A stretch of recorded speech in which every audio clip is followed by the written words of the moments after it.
Então a gente encerra nosso segundo bloco, que teve cara de surpresa na mesa, e vamos para o nosso terceiro bloco com a nossa convidada.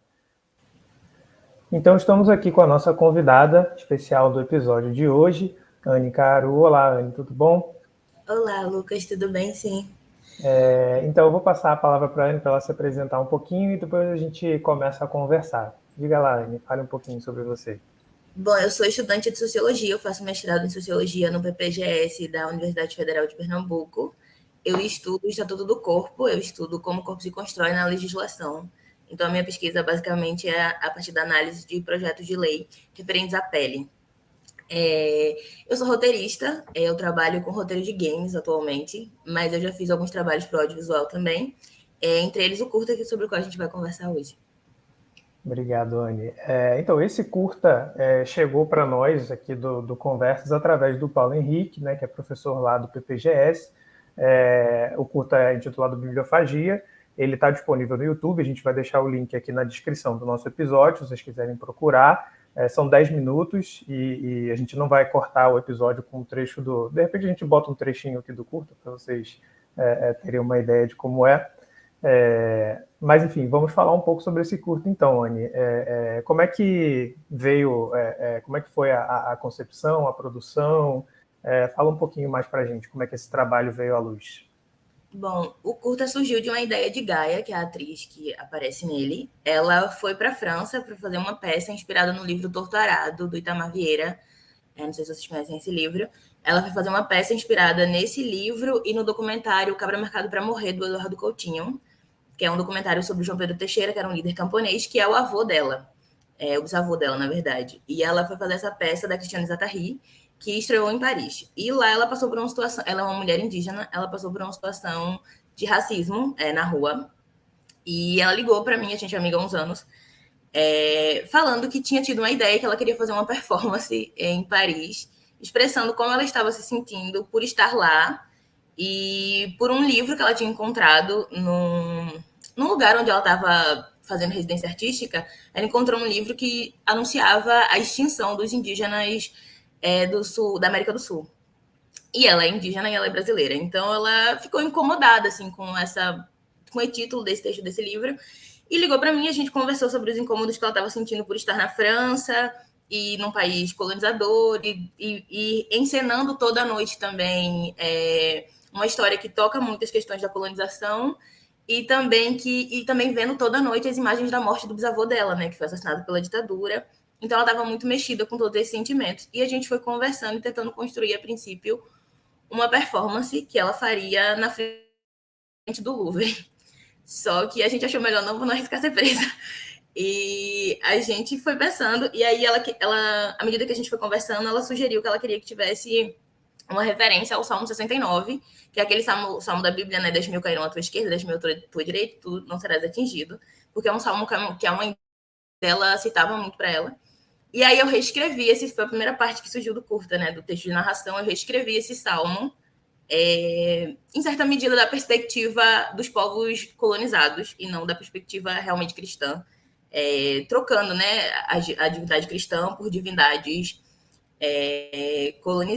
de povos colonizados e, enfim, fazendo realmente uma releitura desse salmo. E essa foi a primeira parte do curta que surgiu, esse texto.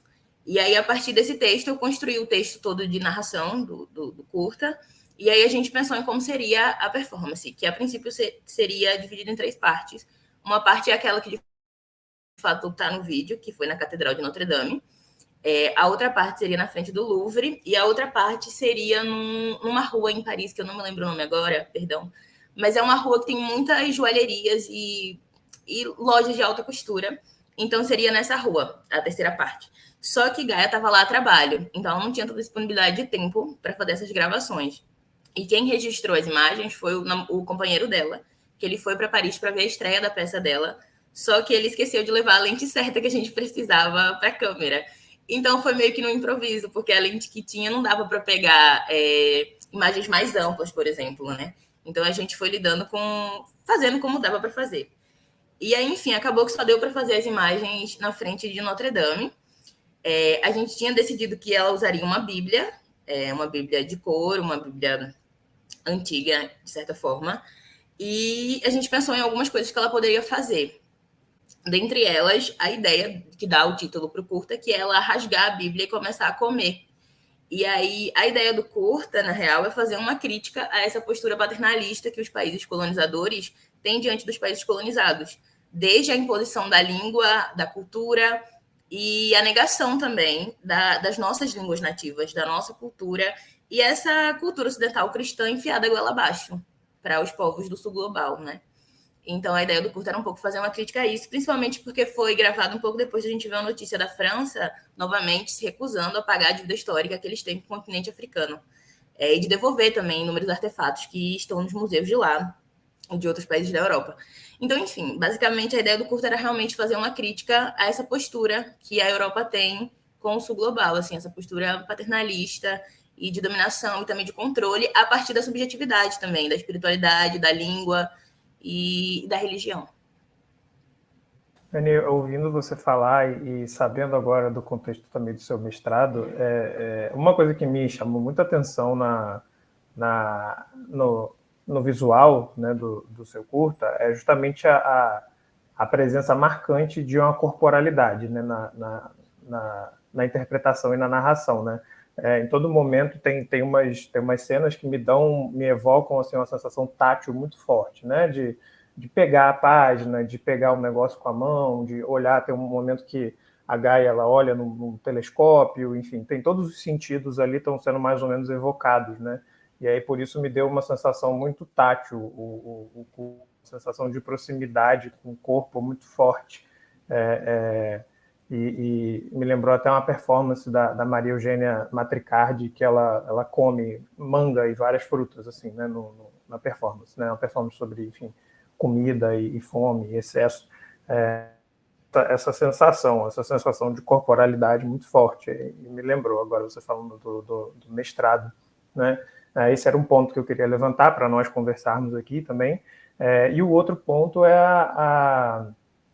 tem uma frase que me pegou muito enquanto eu estava ouvindo, assim, né, eu botei o vídeo, já tinha visto antes, aí eu botei, aí mudei para outra guia, enfim, fui fazendo outras coisas no computador, e aí eu ouvi a frase assim, por que eles querem a Terra? No meio, mais ou menos, assim, a Gaia falando, por que eles querem a Terra? E essa frase, por algum motivo, me pegou muito, assim, porque eu não sei porque é uma pergunta que eu já tenho como dada, como respondida, né? Tipo, por que eles querem a Terra? Todo mundo quer a Terra, né? A Terra é a fonte de riqueza primária, a Terra, enfim, é extremamente importante, não só em termos monetários financeiros, mas em termos existenciais, né? Obviamente, a Terra é um fulcro de significados muito potente, né? Mas a pergunta me pegou, assim, de meio desprevenido, né? Por que eles querem a Terra? Eu não sei. Foi muito provocador para mim a pergunta, como uma pergunta não colocada. Não é nem porque eles pegaram a Terra, ou porque eles conquistaram a Terra, ou porque eles não tiraram, é porque eles querem a Terra. E eu queria falar isso só como pergunta mesmo, porque isso me pegou de um jeito, né, afetivamente me tocou, e eu não elaborei, mas aí eu trouxe para cá para a gente conversar. Aí vocês também, galera, fiquem à vontade para intervir, enfim, digam aí. Bom, começando do começo. Mas eu vou começar, na verdade, por essa questão do porquê eles querem a Terra e depois eu falo do corpo, tudo bem? É isso mesmo que você falou, assim, veio de uma conversa que eu tinha tido com Gaia, não sobre o curto, sobre outras questões com ela e com outros amigos indígenas. Eu tenho alguns amigos indígenas de estados diferentes, então a gente não consegue se ver pessoalmente, então uma vez no mês, a gente faz uma chamada de vídeo todo mundo para conversar, normal. E numa dessas conversas, a gente estava falando sobre... Eu nasci numa cidade que foi um aldeamento, e esse aldeamento foi dizimado por causa da expansão da plantação de algodão, no Agreste, enfim. E a gente estava conversando sobre isso.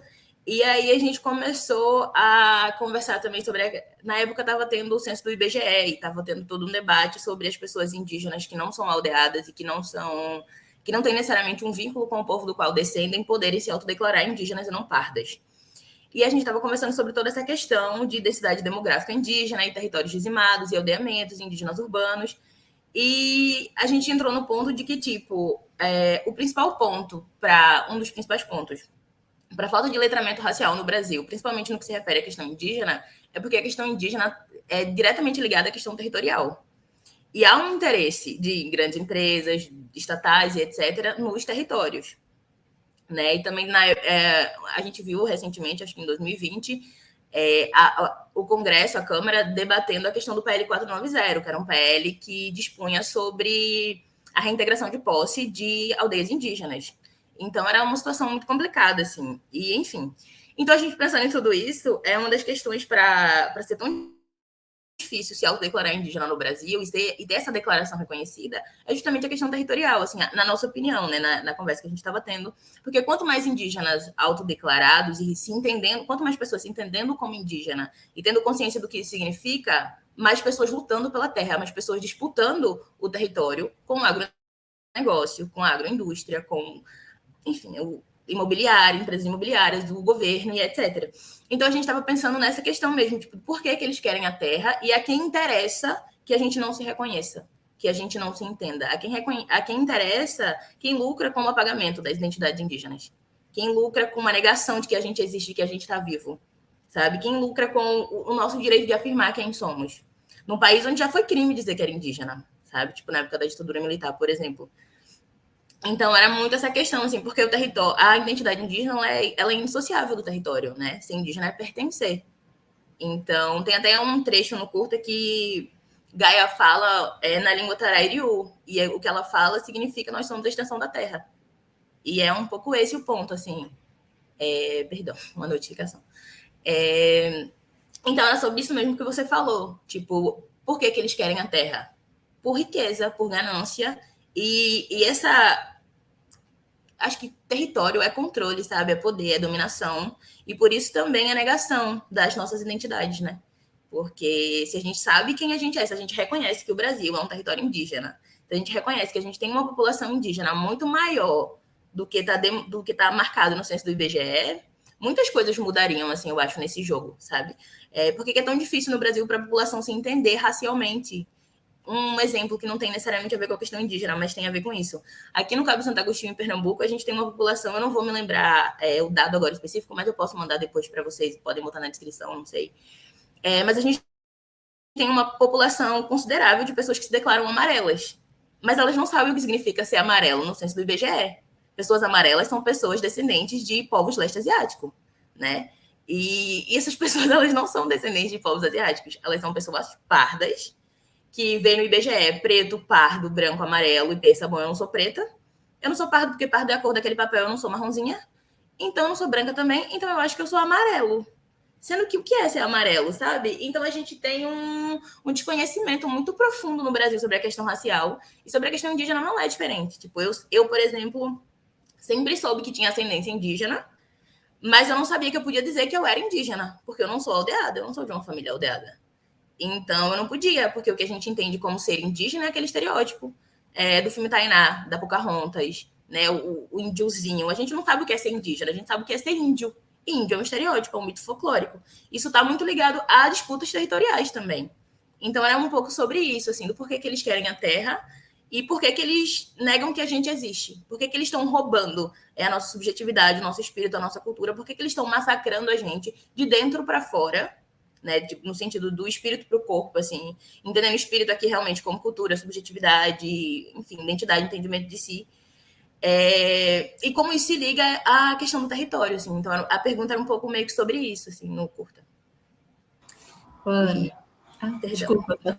Não, imagina, pode falar. Não, é porque, primeiro eu queria parabenizar, né, pelo filme, assim, pelo curta. A estética é muito bonita, muito forte. E a contraposição de imagens, né? Porque Gaia como indígena, né? Na França, né?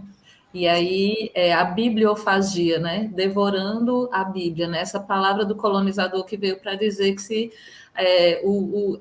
aquela até brincadeira, né, de Legião Urbana, como é que um só Deus ao mesmo tempo é três, né, e vocês matam esse Deus e ele ama vocês e tal, e renuncia a Tupã, renuncia os encantados e tal. Te ouvindo assim sobre essa questão do território, acho que é importante também a gente mencionar que você traz elementos tão importantes e que está assim realmente na agenda, né, dos povos indígenas. A semana passada estava acontecendo em Brasília o ATL, né, o Acampamento Terra Livre, que reuniu indígenas do Brasil inteiro, né, acampados uma semana lá e lutando por essa questão da demarcação dos seus territórios. Apenas 6 territórios foram realmente promulgados, né, assinados pelo presidente Lula, mas, por exemplo, um território aqui que eu acompanho bem de perto é o território de Montemor, do povo potiguara, que há 40 anos está se lutando por essa demarcação e não entrou na agenda, né, dessa vez. Mas aí você traz essa questão da identificação, né, da gente saber quem nós somos. E aí, Paulo Henrique e eu temos uma pesquisa que a gente está atrás dessa pergunta, né, atrás dessa questão. Quem é esse pardo? O dilema dos pardos, né? Quem são essas pessoas que, entre esse limiar, né, do preto e do branco, né, tá ali numa zona cinzenta, né, que a Sueli Carne chama de zona cinzenta, que às vezes não consegue distinguir a sua ascendência. E isso daí é uma questão que você traz muito importante, porque tem a ver com a questão não só da identidade, você se identificar, como você disse, eu não sou aldeada, então eu não sou indígena, né? Mas não é só isso, uma questão de você não estar vivendo uma determinada cultura. É de muita gente não saber de onde vem, porque a violência com que essas populações foram forjadas, né, principalmente esse que está aí entre o branco e o preto, né, que a gente tá falando, que é justamente onde se perde, porque essa ideia do apagamento das culturas indígenas foi realmente produzida e foi proposital, né? Foi politicamente pensada. Se incorporasse a cultura do branco, então automaticamente já deixaria de ser indígena. Então isso daí é pensado, né? E tem um objetivo exatamente para tirar as pessoas ali dos seus territórios, das suas culturas e apagar. Então, muita gente também não se identifica porque não sabe de onde vem, né? Aqui no território potiguara está tendo um movimento bem interessante de resgate da língua, né? Da linguagem. Então, a língua também é uma forma de se dizer no mundo, né? De mostrar a visão de mundo que se tem. A luta pelo território é a luta pela sobrevivência, é a luta pela manutenção da cultura, né? E aí eu parabenizo muito assim, o seu trabalho, porque em 10 minutos vocês apontam tantas questões, né, que traz para a gente essas reflexões sobre a identidade, sobre o pertencimento, sobre o território, sobre o utilitarismo, né, dessas terras, assim, por esses poderosos colonizadores naquela época, mas pelo capitalismo até hoje, né? E também essa busca da gente querer entender quem realmente nós somos, né? De onde viemos e denunciar, fazer essa denúncia, né? Dessa violência, dessa questão toda, mas também o anúncio de que os povos indígenas sim existem, como no discurso do Silvio Almeida, né? Indígenas, vocês existem, negros, nós sabemos que vocês existem, vocês são importantes, né? Todos nós existimos e temos um lugar dentro desse grande território, né, brasileiro, nacional, mas com as suas especificidades, e que isso é importante ser dito. Sim, a questão do pardo é realmente muito complicada. Eu tenho ascendência negra e indígena, então eu sei que pela cor da minha pele, se eu falar que eu sou negra, ninguém vai questionar. E até eu tenho 25 anos agora, até os 20 eu me declarava negra, mesmo que eu sempre tenha sabido que eu tinha ascendência indígena, justamente por essa questão de não ser aldeada e de o que é ser indígena.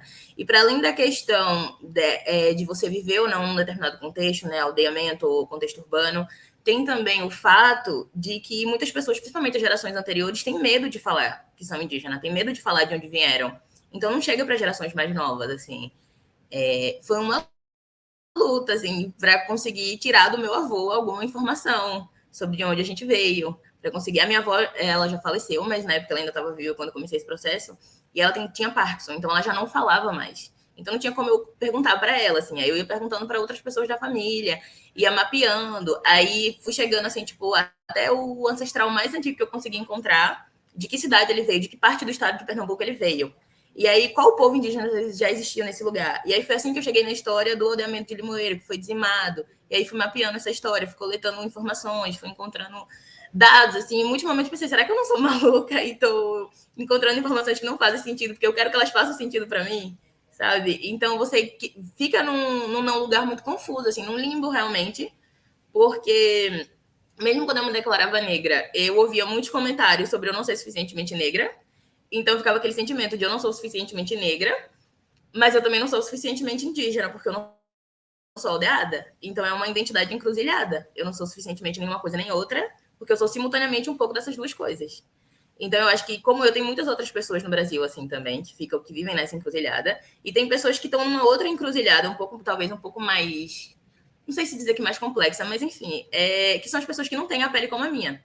Não tem a pele que, tipo, se eu disser que eu sou negra, tudo bem. Tem pessoas que não têm essa possibilidade, de certa forma, porque elas são mais claras que eu, ou até mesmo por vezes tem a pele quase branca, mas não tem outros traços brancos. E para além de traços e de fenótipos e de, enfim, de marcações corporais, a história familiar delas e os traços culturais que elas carregam são de povos indígenas, mas elas não sabem disso, sabe? Então é muito complicado, assim. E se liga, eu acho que a pergunta de Lucas também sobre o corpo.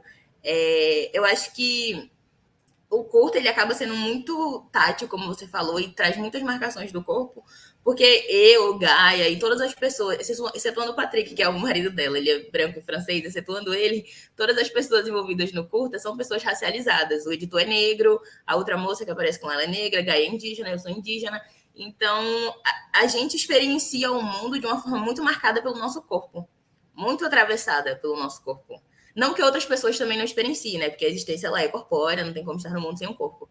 Mas eu acho que quando você é racializado, quando você é uma mulher, por exemplo, o peso do seu corpo você sente de forma mais intensa e constantemente.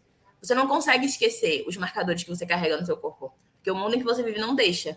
Então eu acho que a gente colocou isso um pouco no curta, embora não tenha sido propriamente de forma intencional, sabe? Acho que quando a gente estava pensando as ideias e as coisas que a gente ia fazer, vinham esses sentidos, né? Tipo, Gaia se pintar toda de urucum para remeter ao sangue, então ela fica com a pele toda vermelha. O que também se liga às descrições antigas em relatos de viajantes colonizados sobre os indígenas terem a pele vermelha. E aí criou esse mito de que índio tem pele vermelha, sendo que isso é um mito. A gente não tem pele vermelha, era urucum. Então, ela é coberta de urucum para simular o sangue. E também para marcar quem ela é, porque o urucum é uma coisa importante para a gente. Ela comer a Bíblia, ela engolir realmente assim, a força, essas palavras que foram de fato empurradas para a gente. Enfim, ela olhando pelo telescópio, apesar que aquela cena do telescópio não foi planejada, aquilo deu na cabeça dela, ela fez. Enfim, então tinha muito isso, assim, porque Gaia, principalmente, como ela é atriz e performer, o trabalho dela é muito ligado ao corpo dela. O corpo dela é um instrumento dela de trabalho. E também ela fala que é o instrumento dela de se libertar dessas amarras, assim, que impuseram para ela, que impuseram para a família dela, que impuseram para o povo dela. Então, ela fala que dançar e se sentir livre... Ela fala muito isso para mim, que se sentir livre no próprio corpo é se sentir livre com quem ela é, assim. Então, ela tem isso muito mais latente do que eu, até. Então, acho que foi um pouco disso, assim. Acho que essa parte tão tátil e tão corpórea do curta veio do fato de que a gente experiencia o mundo dessa forma, sabe? Muito ciente, assim, da nossa pele, dos nossos traços, do nosso tato, dos nossos sentidos. E, de certa forma, muito alerta a eles também, porque a gente vive num país que a gente vive, né? Onde ser quem a gente é andar por aí com um alvo nas costas. Então, acho que vem um pouco dessa dor, desse medo, mas também de uma tomada do próprio corpo, sabe? Tipo, esse corpo é meu. Quem define o que ele é sou eu. E quem diz o que eu sou eu também. Não é o Estado brasileiro, não é os colonizadores, não são os países europeus falando comigo com uma postura paternalista, não é um sociólogo ou um antropólogo que vai chegar para mim e dizer que eu preciso disso e disso ou daquilo para ser ou não indígena. Sou eu, o meu corpo é meu, minha história é minha família é minha. Tipo, eu pertenço a essa história, a esse país e a esse corpo. Então, eu que defino o que ele é. Então, eu acho que veio um pouco desses sentimentos também, essa parte do curta. Queria só comentar rapidamente, porque eu vi diretamente identificado, Anne, minha esposa, sua xará, ela tem uma família que você percebe pelas gerações, pelas tias, pelas tias, e também pela geração da mãe, das primas, nas várias gerações, uma composição bem brasileira, bem mestiça, né? Tem pessoas mais negras, pessoas mais brancas, tem uma mistura grande. E a gente em nenhum momento pensava que tivesse indígena. Só que perguntando para a mãe de Anne, a minha filha, Melina, estava perguntando sobre descendência e tal, perguntou para mim, porque é mais fácil a descendência, porque é a descendência que tem uma mistura mais europeia e portuguesa e tal, francesa e tal, italiana, alemã, e no caso de Anne é mais difícil.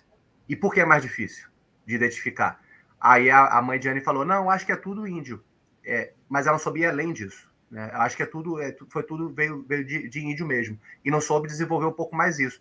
E o branco de Anne é mais amarelado. O meu é mais rosado e o dela é mais amarelado. O branco. Né? Ela, hoje em dia, é facilmente identificada como branca. Tem outras pessoas da família que poderiam entrar como pardas, como morenas, como mulatas, só que a descendência indígena está presente nas gerações anteriores e não é identificável. Né? Isso é muito interessante, a confluência com o que você acabou de falar. É porque, quando a gente pensa em questões raciais no Brasil, a gente pensa muito em binarismo, né? Ou é branco ou é preto. E a gente não leva em conta que existem indígenas, mas que também existem outros povos. O Brasil tem uma população muito significativa de povos árabes, por exemplo, de povos amarelos, né? Povos asiáticos. O dela também provavelmente tem árabe, também pelos próprios traços. E aí, geralmente, a gente não pensa isso. A gente pensa ou é preto ou é branco. E tem muitas pessoas que visivelmente não se encaixam nem no preto nem no branco. Não se encaixam mesmo. E essas pessoas ficam onde? No pardo. Mas o que é ser pardo? Eu tenho amigas que têm ascendência árabe que se declaram pardas. Eu tenho amigas negras que se declaram pardas. Eu tenho amigos indígenas que se declaram pardos. O que é ser pardo? Sabe? Então é muito complicado isso. A questão racial no Brasil é uma encruzilhada muito complicada. E nesse caso, o binarismo relacionado à definição do movimento negro acaba atrapalhando o próprio movimento indígena, né? Sim, muito. Eu entendo o contexto em que está dando retorno. Eu acho que o professor Paulo Henrique ligou o microfone. É de Paulo, retorno. Desculpa. Eu entendo o contexto em que o MNU, né, o Movimento Negro Unificado, reivindicou que o pardo fosse entendido como preto e por que isso aconteceu. Beleza. Mas agora a gente está em 2023, sabe? Eu acho que está mais do que na hora, já passou da hora da gente repensar a questão do pardo. Entender que uma boa parte da população parda, inclusive nas favelas, não é negra, é indígena, sabe? Inclusive nas prisões, na periferia, em diferentes lugares. Uma boa parte da população parda não é preta, é indígena. E eu entendo que foi importante, num determinado momento da história do país, juntar essas duas populações, entre aspas, como uma coisa só, por questões de políticas públicas, para mapear coisas, e foi feito muito às pressas, de certa forma também, eu acho, e sem levar em conta, sem ouvir pessoas indígenas, sem entender o ser indígena para além da figura do indígena aldeado. Mas agora, em 2023, a gente já tem, não só agora, mas enfim, pessoas falando sobre isso, pessoas levantando essa questão, pessoas reivindicando esse lugar. E eu acho importante, assim, porque realmente acho que hoje em dia eu vou ser crucificada se certas pessoas verem isso, mas hoje em dia eu acho que atrapalha mais do que ajuda essa questão de todo pardo ser entendido como negro, porque muitos pardos não são negros, não são mesmo negros. Eu queria fazer um comentário rápido.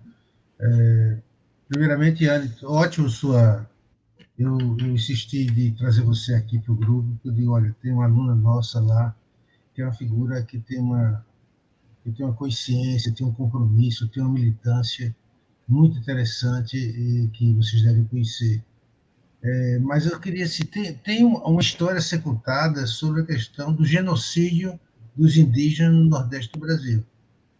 E desde todo o Nordeste, dessa época da colonização inicial portuguesa, né? Então houve um extermínio, uma chacina, e essa história não foi ainda contada.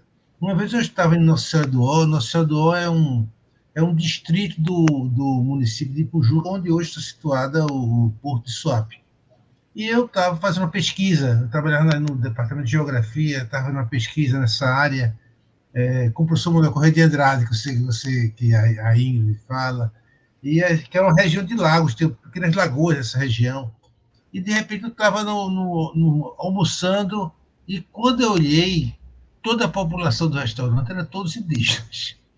Eu nunca tinha prestado atenção na minha vida que a força da população de origem indígena em Pernambuco. Eu vi nessa região, pela primeira vez, eu olhei e vi uma outra coisa que eu não via, como se fossem os caetés, que esses caetés foram escravizados nessa região desde o século XVI, final do século XVI, na primeira fase da colonização. Então, mas ficaram ali, esse aldeamento ficou ali dos caetés, essa região de Nossa Senhora do Ó. com esses pequenos lagos, região muito diversificada de vários tipos de frutos, que vai tudo destruído pelo Morro de Suape, na verdade. Então, isso me chamou a atenção, a questão do extermínio. Aí eu acho que essa questão do extermínio se impede de fazer uma discussão mais profunda sobre a relação do pardo e da mestiçagem. Por exemplo, esse problema da mestiçagem ele é incorporado dentro da discussão política na Bolívia, com o Sicanque, fala de Michele sabe disso, que ela tem uma discussão importante sobre a mestiçagem. Por exemplo, a cultura dos povos bolivianos, essa cultura mestiça, ela é valorizada, não? Aquele chapéu de coco do Rei Charles, naquela roupa espanhola, não vem aquilo como um problema para a construção da identidade da aimara. Pelo contrário, então, os elementos da mestiçagem, elementos culturais, eles são a língua espanhola, são incorporados com uma valorização de uma cultura chola, que é uma cultura aimara, e que isso tem um significado político importantíssimo, inclusive a nível de organização de um Estado multicultural, etc, etc. Você também vê isso no Caribe. Eu estava outro dia conversando com o professor Jesus Dias, que vai ser o presidente da ALA, atualmente é o vice-presidente. Ele é poeta também. E eu estava no México, e ele recitou uma poesia do mestiço. É engraçadíssimo, porque ele dizia: eu sou dominicano, mas eu vou no México e me chamam de mexicano. Eu vou em Costa Rica e me chamam de costarriquense. Eu vou na Venezuela e me chamam de venezuelano. Eu vou no Brasil e me chamam de brasileiro. Então eu sou um mestiço cosmopolita. Foi engraçadíssimo um poema que ele recitou. Quer dizer, brincando com a questão da mestiçagem como sendo algo interessantíssimo para trabalhar a questão da cooperação, do diálogo intercultural. No Brasil é muito difícil incorporar ainda a discussão da mestiçagem como um elemento positivo na organização das lutas políticas, porque eu creio o elemento que você trouxe, assim, que o problema do extermínio foi tão forte que os movimentos ainda estão lutando pela territorialização, pela questão que são suas aldeias, seja aldeias rurais ou urbanas, mas ainda é uma luta pela construção de aldeias, de um espaço onde a gente possa ter visibilidade como um grupo étnico originário. Então, a mestiçagem passa, em vez de ser um elemento da construção de um diálogo cultural, no meio disso. A hipótese, eu e Michele temos trabalhado um pouco sobre isso na nossa pesquisa, temos conversado sobre isso. Isso aparece como um elemento que impede um pouco. Quer dizer, a mestiçagem tem um sinal negativo, no sentido que ela impede, digamos, de certa forma, a construção de uma agenda política mais ampla, envolvendo diferentes movimentos étnico-raciais. O que você acha? Eu acho que tem realmente essa... É uma questão importante, mas eu acho que sobre a questão de ser difícil no Brasil pensar a mestiçagem e reconhecer a mestiçagem, desculpa, desliguei sem querer, principalmente como uma coisa positiva, para usar a palavra que você escolheu, eu acho que vem do fato de que tem uma dupla negação. Os brancos negam o percentual possível de sangue negro ou indígena que há na árvore genealógica deles. Então, eles enaltecem muito. Eu tenho ascendência italiana, eu tenho ascendência portuguesa, eu tenho ascendência espanhola, francesa, holandesa. E, mas aquela minha bisavó indígena, whatever. E, do lado de cá, há uma negação também de que a gente também tem ascendência branca, sabe? Tipo, pessoas negras e indígenas, muitas pessoas, não todas, claro, tem pessoas brancas na sua árvore genealógica. E há uma negação disso, muitas vezes, para você como se fosse uma busca para se sentir suficientemente aquela coisa, para se sentir suficientemente indígena, para se sentir suficientemente negro e para sentir que você não compactua em nenhum grau com o colonizador. E eu acho isso muito simplista, porque a colonização, ela aconteceu. Não foi bonita, não foi legal, mas ela aconteceu. A história se deu como se deu. E ela está aí agora e a gente está lidando com as consequências dela, né? Às vezes, da América Latina, eu não acho nem que elas estão abertas, como diria o Galeano. Eu acho que a essa altura elas estão esfoladas já. Então, assim, elas estão aí. E a gente está lidando com essas mazelas. E eu acho que negar as diferentes identidades que se cruzaram para formar o povo brasileiro, para formar os povos latino-americanos, é negar a colonização, de certa forma. E é viver numa ilusão, sabe? Ou numa ânsia por um retorno a um antes que não é possível, ou num mito folclórico, idealizado e romântico, que também não é possível, sabe? Então, eu acho que, na minha postura, assim, quando eu penso e talvez eu esteja misturando assuntos, vocês me perdoem, mas vai fazer sentido. Quando eu penso a questão anticolonial, quando eu penso a questão dos povos indígenas, a minha postura primeira é reconhecer o que aconteceu, tá ligado? É entender porque eu escuto muitas pessoas falarem, a América Latina é uma invenção. Sim, o Brasil também é uma invenção. A Bia Yala também era uma invenção. O continente africano, 520 anos atrás, também era uma invenção, e hoje também é uma invenção. São formas diferentes de invenção, porque a realidade ela é construída socialmente, culturalmente, historicamente. Mas eu acho que usar esse argumento de que é uma invenção para negar que existe, é não sair do canto, é não conseguir sair do lugar, sabe? Eu acho que o primeiro ponto é reconhecer. Aconteceu, existe, posso não me sentir confortável com isso, posso não achar bonito, posso nem querer me identificar como latino-americano. Tudo bem, mas a América Latina ela existe, o Brasil ele existe, a colonização aconteceu. E essas relações de mestiçagem também aconteceram, inclusive com pessoas brancas. E aí, claro que eu entendo também porque muitas pessoas negras e indígenas negam a parte branca, porque vem de um lugar de muita dor, né? A gente sabe, saiu uma pesquisa, acho que ano passado, não me lembro se foi ano passado, mas que mostrava que a maior parte da formação do povo brasileiro é por mulheres negras, indígenas e homens brancos. E a gente sabe que uma grande parte dessas relações, principalmente no passado colonial, eram estupros. Então, é difícil reconhecer isso. É difícil entender que, de certa forma, você carrega isso em você. Mas todo mundo carrega, sabe? Só que isso não define quem a gente é hoje. E não define o que a gente pode fazer. Então, eu acho que um primeiro ponto para resolver, e aqui é realmente a opinião minha, que eu acho, para resolver essa questão que o senhor traz, da dificuldade do Brasil se entender, do brasileiro se entender, de pensar o pardo, de pensar a mestiçagem, é reconhecer os 3 pontos, digamos assim, dessa equação. O negro, o indígena e o branco. E isso, inclusive, as pessoas brancas também. Porque se é difícil para as pessoas indígenas, e as pessoas pardas, enfim, entenderem o que elas são, de onde elas vieram, se elas são negras, ou se elas são indígenas, ou árabes, ou o que são, as pessoas brancas nem sequer conseguem se racializar. Tem muitos brancos que não sabem que branco é raça também. Porque eles se veem de uma forma muito universal, é o centro de tudo, é a norma de tudo, e não se entende como mais um grupo racial. Porque é o que eles são. Isso é um ponto importante também, eu acho, nessa questão. O branco se entender como branco, entender o que significa ser branco, e não caindo numa culpa, num remorso, ou numa ânsia por salvar tudo, e se afundar, e aí porque eu fui ruim. Não! Mas entender o que significa ser branco hoje. Que você é branco hoje, o que significa ser branco hoje. Sabe, no Brasil. O que você está fazendo para destruir essa estrutura ou para reforçar a manutenção dela? Eu acho que vem desse lugar também, assim, acho que esses 2 pontos é a gente reconhecer que a gente tem sangue indígena, mas também que a gente tem sangue branco. E as pessoas que são brancas entenderem o que significa isso, assim. Eu acho que tem essa dupla negação, assim, não sei se fez sentido, mas eu acho que é isso um pouco. A gente nega a parte indígena, mas também nega um pouco a parte branca. Não, eu acho que esse nó aí que você traz, né, o nó da mestiçagem, nem era o assunto que a gente ia entrar, mas acabou entrando e é um assunto muito denso, muito complexo. É bom que Michele e Paulo estão pesquisando sobre isso, tem outras pessoas também pesquisando sobre isso, e eu lembro do trabalho do Kabele Munanga, ele escreve um pouco sobre a mestiçagem no Brasil também. E é um negócio, né? Você fala sobre a dificuldade de reconhecimento, né, de si mesmo enquanto ser mestiço, porque também tem aí o legado positivo no sentido negativo da mestiçagem no Brasil, né, que a gente conhece muito bem, ligado ao mito da democracia racial, de que, bom, se somos mestiços, então não há racismo, né? Então, eu entendo a hesitação de reconhecer e de falar da mestiçagem por causa disso, né? Porque eu entendo dessa forma, né?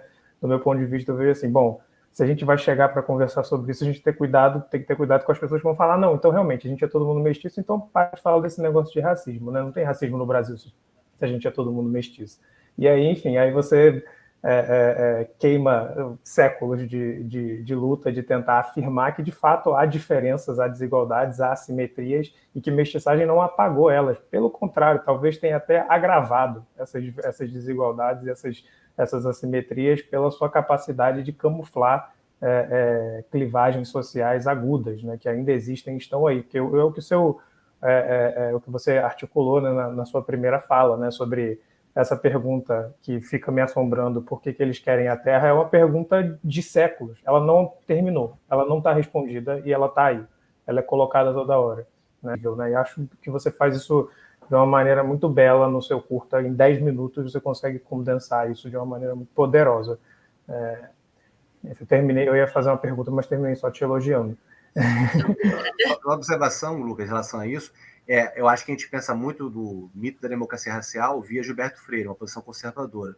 Mas tem outro, por exemplo, como Darcy Ribeiro, que ao mesmo tempo afirma que mestiço que é bom, no sentido de afirmação de uma civilização mestiça, que tem esse valor civilizatório, que não se confunde com outras, e reconhece o racismo e toda essa história, né, de luta, de dominação do território, de violências. Então, é possível afirmar positivamente a mestiçagem e, ao mesmo tempo, ter uma posição progressista, uma posição de afirmar também a importância das lutas de afirmação, tanto indígenas como negras.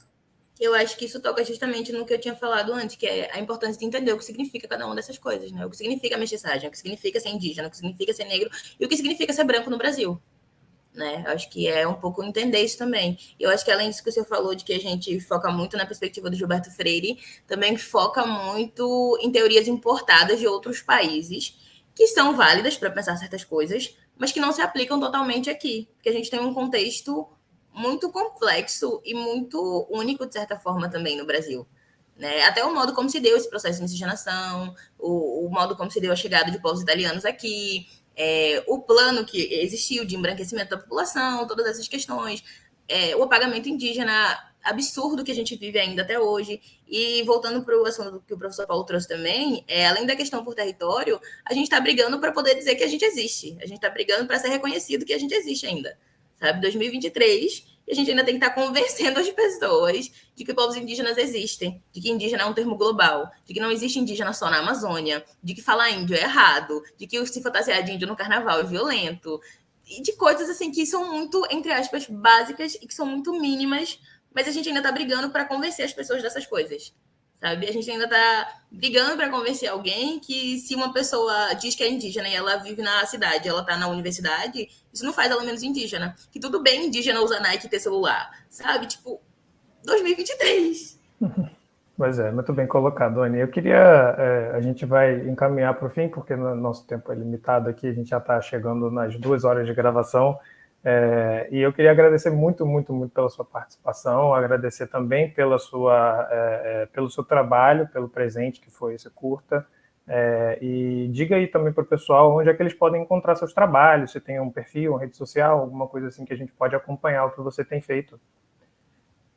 Bom, eu agradeço a vocês, primeiramente, pelo convite. Foi muito bom estar aqui. Quero agradecer principalmente ao professor Paulo Henrique, que tem sido muito gentil, generoso e acolhedor comigo desde que eu entrei no PGS e tem tornado esse processo do mestrado muito menos angustiante e doloroso. Então, muito obrigada, PH.